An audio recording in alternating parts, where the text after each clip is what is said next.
الان بخون واسمون. چه اشکالی خیلی داره؟ مشکله آقای نوذری. هیچ مشکلی نیست. کسی که بچگی میخونده الان هم به این خوبی میخونه هیچ مشکلی واسش نیست. هیچ مشکلی. یه خط.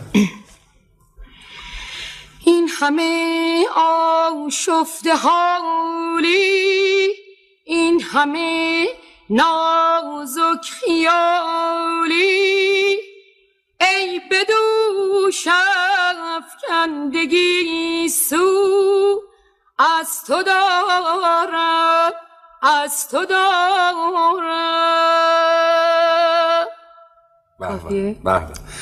من مطمئن هستم که خانم دلکش الان که این برنامه رو میبینن خیلی خوشحال میشن که یک هنرمندی که الان در سطح عالی هست اینطور به خوبی یاد میکنه از ایشون و دوستشون داره.